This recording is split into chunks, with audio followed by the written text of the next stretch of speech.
Hello everyone, Namaste and welcome back to the next video of Sharma physics classes.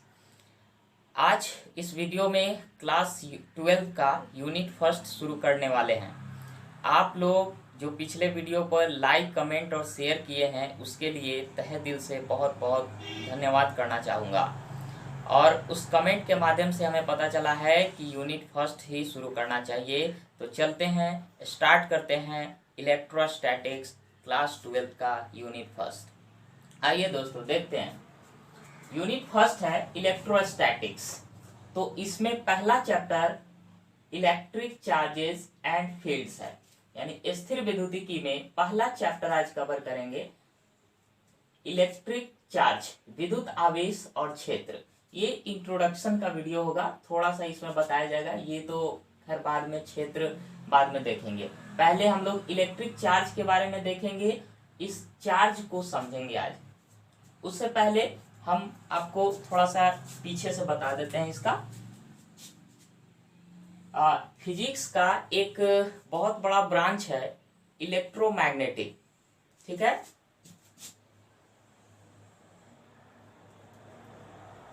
Electromagnetic विद्युत चुंबकत्व, इसमें दो branch है। पहला है इलेक्ट्रोस्टैटिक्स और दूसरा है इलेक्ट्रोडायनामिक्स। हम लोग एक एक करके समझेंगे इस दोनों को। पहले इलेक्ट्रोस्टैटिक्स को हम लोग दो पार्ट में बांटते हैं, इलेक्ट्रो और स्टैटिक्स। इलेक्ट्रो का मतलब होता है चार्ज, फिर हम ये भी समझेंगे कि चार्ज क्या होता है, लेकिन पहले यहाँ पे समझते हैं आवेश। और स्टैटिक्स का मतलब होता है रेस्ट। तो चार्ज एट रेस्ट, यानी हम लोग इस वाले पोर्शन में चार्ज को रेस्ट में हम लोग पढ़ेंगे, यानी वैसे चार्ज जो रेस्ट में हो और ये कौन कौन से प्रॉपर्टी शो करता है, कौन कौन से फेनोमेनन शो करता है, इस चीज को इलेक्ट्रोस्टैटिक्स में कवर करेंगे।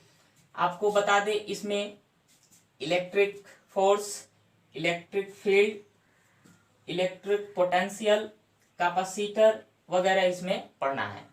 और सेकेंड वाला पार्ट जो है इसका इलेक्ट्रोडायनामिक्स, तो सेम यहाँ भी चार्ज होता है इसका, और डायनामिक्स मीन्स मोशन। तो यहाँ पे चार्ज के बारे में पढ़ना है, लेकिन किस स्टेट में, वो मोशन के स्टेट में होगा। तो ये दोनों में बेसिक फर्क है। उसके बाद हम देखना चाहेंगे इलेक्ट्रोडायनामिक्स में क्या क्या चीज पढ़ना होता है। तो इसमें आपको इलेक्ट्रोडायनामिक्स में एसी करंट के बारे में पढ़ना है। उसके बाद आपको इलेक्ट्रोमैग्नेटिक इंडक्शन के बारे में पढ़ना है, और भी बहुत सारे इसके पार्ट है जो कि आप आगे देखेंगे। हम लोग इसमें बात करते हैं पहले इलेक्ट्रोस्टैटिक्स में। तो समझ गए यहाँ पे स्टूडेंट्स, चार्ज को पढ़ना है रेस्ट में। सबसे पहले हम इसका डेफिनेशन लिखेंगे, समझेंगे कि इलेक्ट्रोस्टैटिक्स क्या होता है, स्थिर वैद्युतिकी क्या होता है। लिखेंगे यहां से,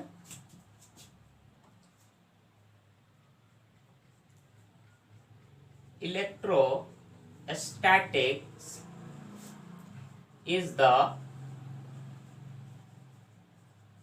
branch of physics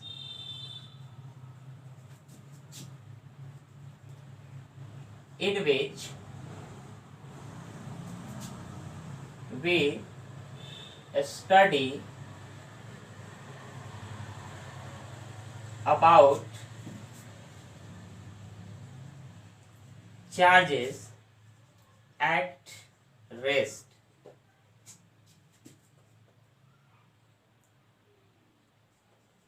यानी स्थिर विद्युतिकी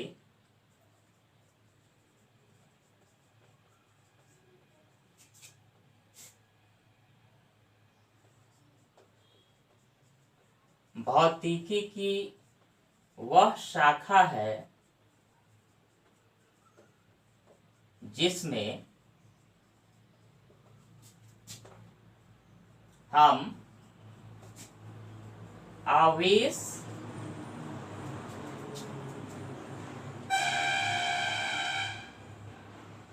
को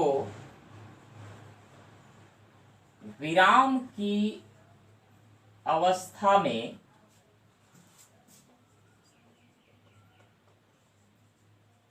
अध्ययन करते हैं।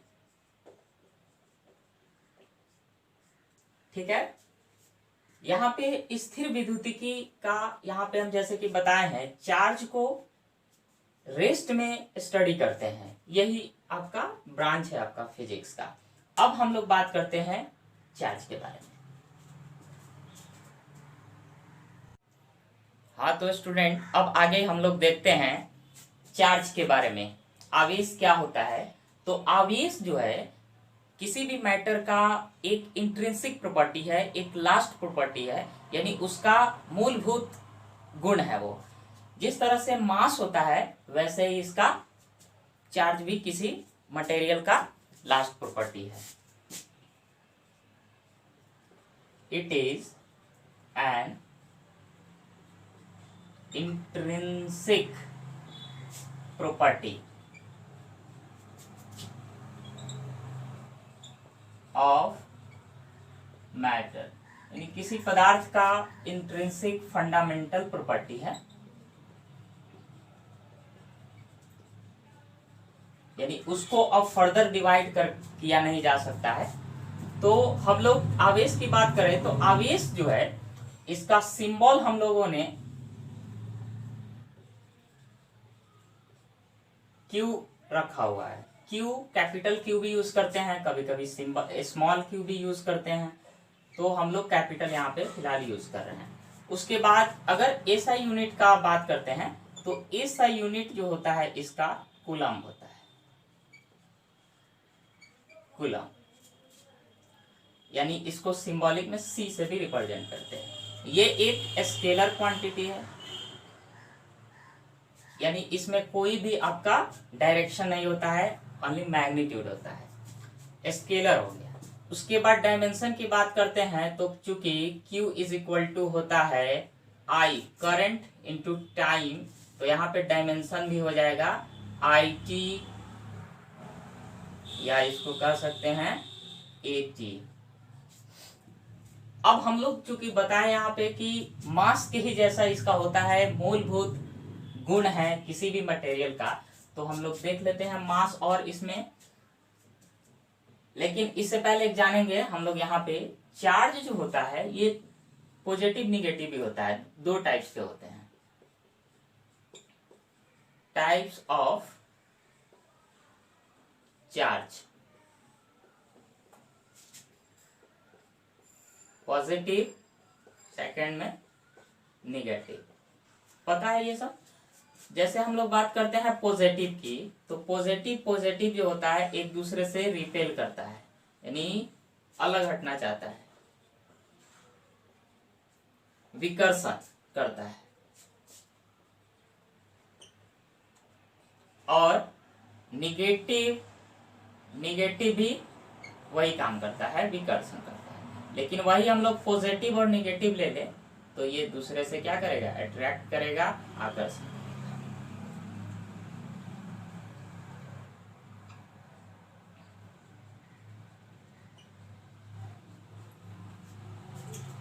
ठीक है, इसको नोट कर लीजिए। अब हम लोग देखेंगे चार्ज और मास के बारे में।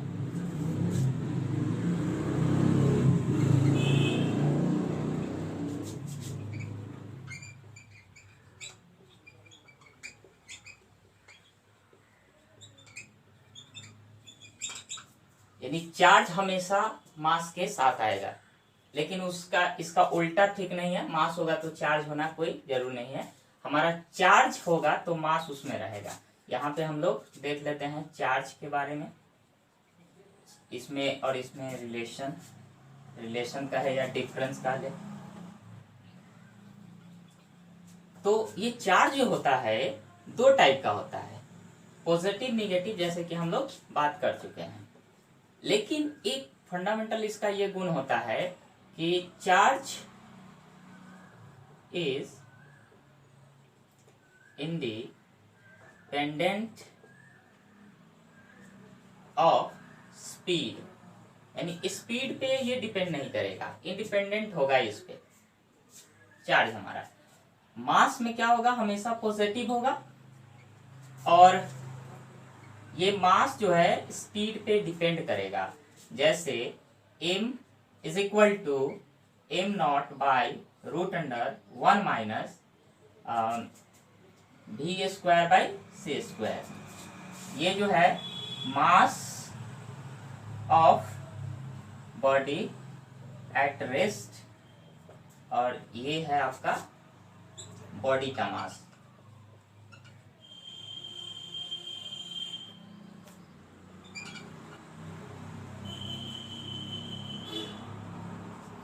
तो यहाँ पे आप क्या देख रहे हैं कि जैसे हम लोग रेस्ट में रहते हैं तो हमारा मास फिक्स है, लेकिन जैसे ही हम दौड़ना शुरू करते हैं तो उस केस में हमारा भी मास बढ़ते जाता है। जैसे आप समझ सकते हैं, आप एक वेलोसिटी या स्पीड जैसे जैसे क्या करेगा, इंक्रीज होगा।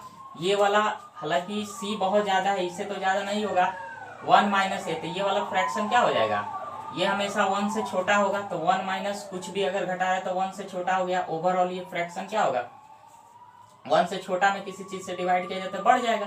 इस तरह से मास जो होगा बॉडी का, जब मूवमेंट में करेगा, जब मोशन में रहेगा तो क्या हो जाएगा, वहां पे बढ़ जाएगा। मास डिपेंड्स अपॉन स्पीड, तो ये है आपका मास और इसमें वेलोसिटी। लेकिन हम बताए हैं कि मास की जैसा ये फंडामेंटल है, तो ये चीज है।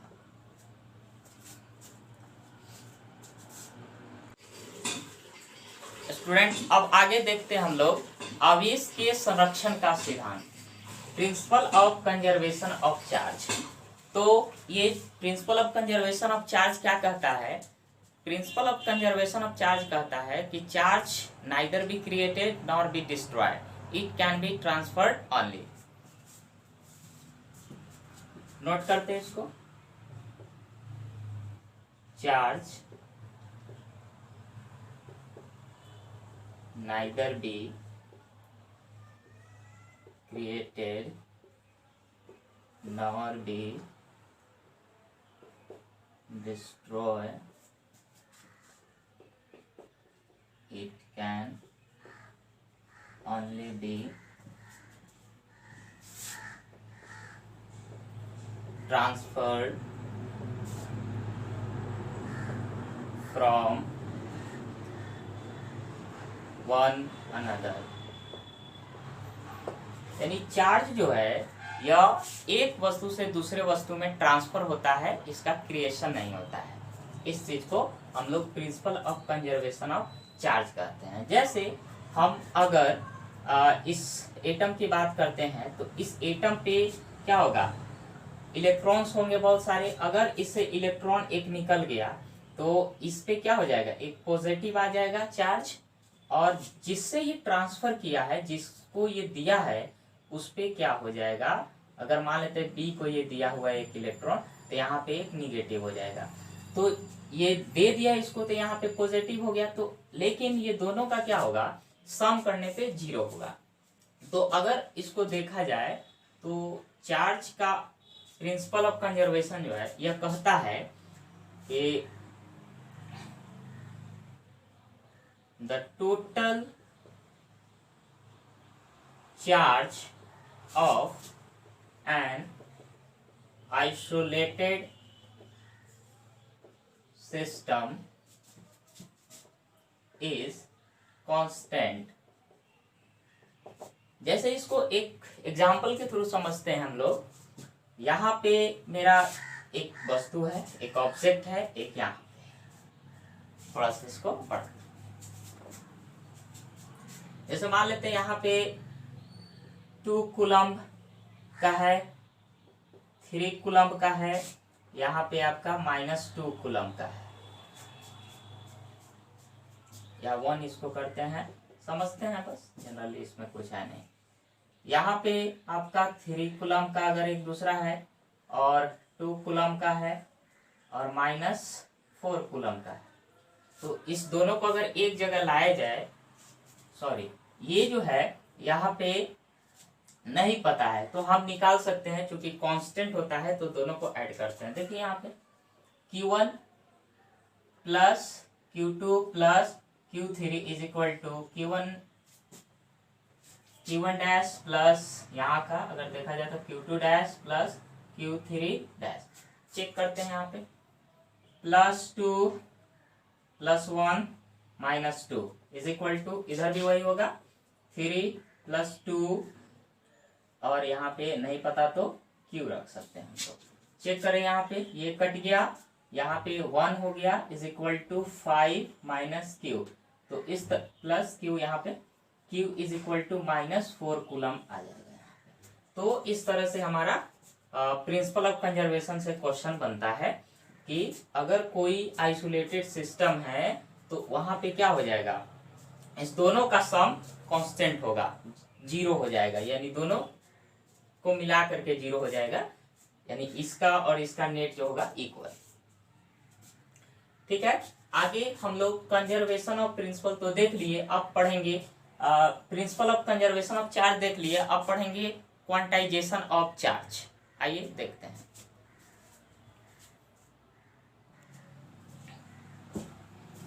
तो दोस्त अब देखते हैं हम लोग यहाँ पे क्वांटाइजेशन ऑफ चार्ज, आवेश का क्वांटीकरण। सबसे पहले इस वर्ड को समझेंगे कि क्वांटाइजेशन होता क्या है। इसका मतलब होता है available in fixed amount,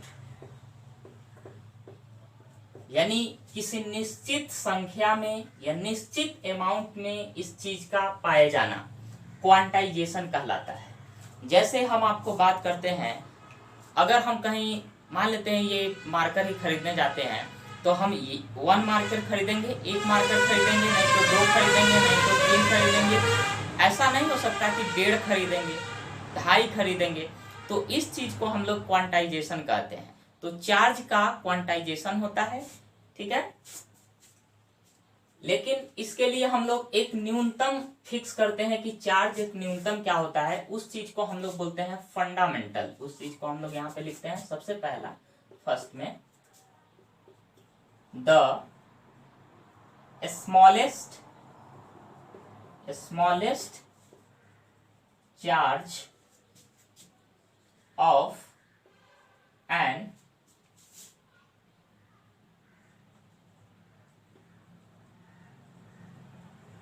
object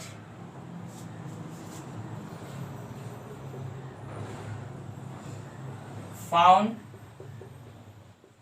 independently। यहां पे इंडिपेंडेंटली जो है यानी फ्री अवस्था में, स्वतंत्र अवस्था में पाए जाने वाला। The smallest charge of an object found independently is called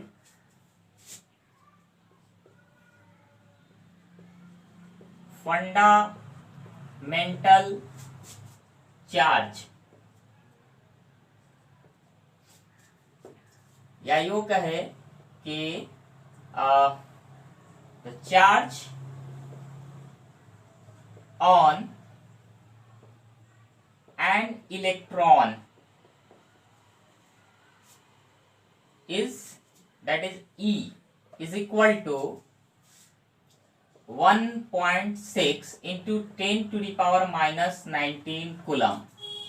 ये चार्ज जो होगा, एक इलेक्ट्रॉन पे जो चार्ज है, ये फंडामेंटल चार्ज कहलाएगा। यानी इससे न्यूनतम, इससे कम चार्ज हो सकता है, बट ये इंडिपेंडेंटली नहीं होगा, यानी फ्री अवस्था में नहीं हो सकता है। ऐसे तो इलेक्ट्रॉन ये भी बहुत छोटा अमाउंट है। इस चीज को हम लोग जानने के लिए समझ सकते हैं कि जैसे बल्ब होता है, फिलामेंट होता है, तो उसके फिलामेंट का एक सेकेंड में एक कॉर्नर से दूसरे कॉर्नर इलेक्ट्रॉन 3 × 10⁻18 चला जाता है, यानी एक सेकेंड में। यानी आप समझ सकते हैं कि एक इलेक्ट्रॉन पे इतना ये जो चार्ज है ये बहुत कम है, बहुत कम। ठीक है, अब क्वांटाइजेशन ऑफ चार्ज की डिफिनेशन यहाँ पे देख लेते हैं। सेकेंड पॉइंट में हम लोग इसको लिखते हैं। तो सेकेंड पॉइंट में हम लोग उसको लिखेंगे, ये एग्जैक्ट इसका स्टेटमेंट है। देखा जाए, चार्ज ऑलवेज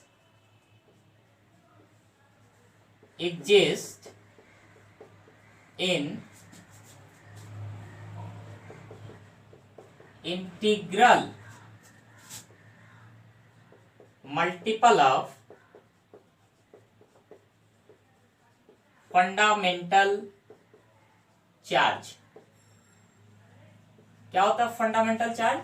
तो ये चार्ज, ये वाला चार्ज जो है फंडामेंटल, तो क्या होगा कि इंटीग्रल मल्टीपल में आएगा हमेशा। कैसे? तो हम इस चीज को स्टेटमेंट में लिखते हैं फॉर्मूला के तौर पे। जैसे Q हमारा चार्ज है, तो ये Q जो होगा यह हमेशा होगा पॉजिटिव या निगेटिव N इंटू E। यही फॉर्मूला आपको क्वांटाइजेशन ऑफ चार्ज से निकलता है। इसमें हम लोग बात करते हैं Q क्या है, तो चार्ज, और E क्या है, फंडामेंटल चार्ज। फंडामेंटल चार्ज मतलब E इलेक्ट्रॉन का चार्ज 1.6 इंटू 10⁻⁻19 कूलम। और N क्या है, तो इंटीजर है। ये इंटीजर आपका प्लस भी हो सकता है, निगेटिव। इंटीजर इंटीजर ही होता है, पूर्णांक संख्या। तो ये चीज आपका टोटल क्वांटाइजेशन ऑफ चार्ज कहता है। यानी चार्ज जो होगा, जैसे कि आप हम बता ही दिए हैं कि एक मार्कर खरीदने जाएंगे तो हम लोग आधा से नहीं मार्कर खरीद सकते हैं, तो ये फिक्स अमाउंट में पाया जाता है। ये फिक्स मतलब कुछ भी नहीं, मतलब 1.5 नहीं, इस तरह से नहीं हो सकता है। अब इस चीज को समझने के लिए हम लोग एक न्यूमेरिकल करेंगे, आप नोट कर सकते हैं इसको।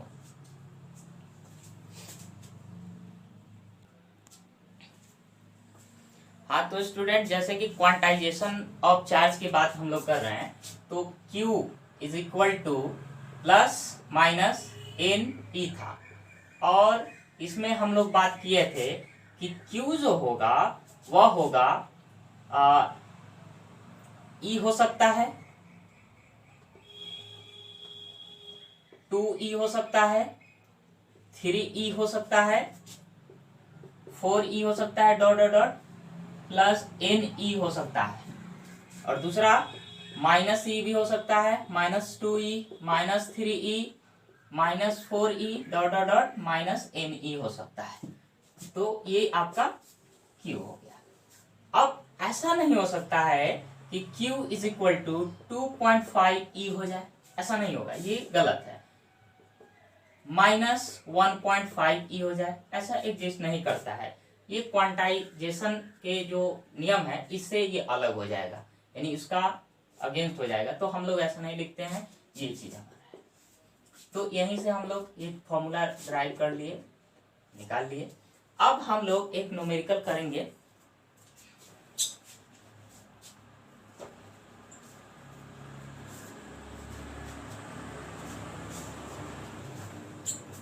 समझेंगे। Can a charge 8 into 10⁻⁻18 coulomb given to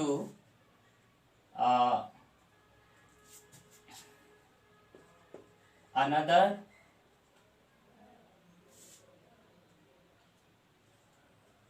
object. ये बताए क्वेश्चन है कि क्या इतना चार्ज हम किसी दूसरे ऑब्जेक्ट को दे सकते हैं। तो क्वांटाइजेशन पे हम लोग फिक्स करेंगे, देखेंगे इस चीज को कि अगर n का वैल्यू पूर्ण गुणज में आ रहा है इंटीजर का, तो हम कहेंगे कि यस, और नहीं तो नहीं। तो इसके लिए हमको चेक करना पड़ेगा। तो देखिए Q is equal two plus minus NE था, यहाँ पे Q का वैल्यू क्या हो गया, 8 into 10⁻⁻18 is equal to, N का वैल्यू हम लोग नहीं पता तो N ही रखते हैं, और E मतलब इलेक्ट्रॉन का फंडामेंटल चार्ज 1.6 इंटू 10⁻⁻19। n का वैल्यू यहां से निकालेंगे तो 8 इंटू 10⁻⁻18 बाई 1.6 इंटू 10⁻⁻19। सॉल्व करेंगे इसको तो 8 इंटू 10, ये डेसिमल अगर ले जाते हैं तो यहाँ पे, और ये हो जाएगा 16 अगर डेसिमल हट गया तो, इंटू यहाँ पे तो हो गया आपका कितना 10 हो गया ना, 18, ये प्लस जा करके ऊपर हो गया, देखो 10⁻18 माइनस 18 प्लस 19, तो ये 1 हो जाएगा, तो यहाँ पे हम लोग नहीं 1 लिखते हैं। तो यहाँ पे क्या हो गया, ये 80 हो जाएगा, करते हैं 80/16 इंटू 10 दैट इज 50। यानी n क्या है, ये इंटीजर है, ये n जो है का वैल्यू वैलिड है, n इंटीजर है, तो हम कह सकते हैं कि या इतना चार्ज किसी दूसरे ऑब्जेक्ट को ट्रांसफर किया जा सकता है, दिया जा सकता है। समझ गया।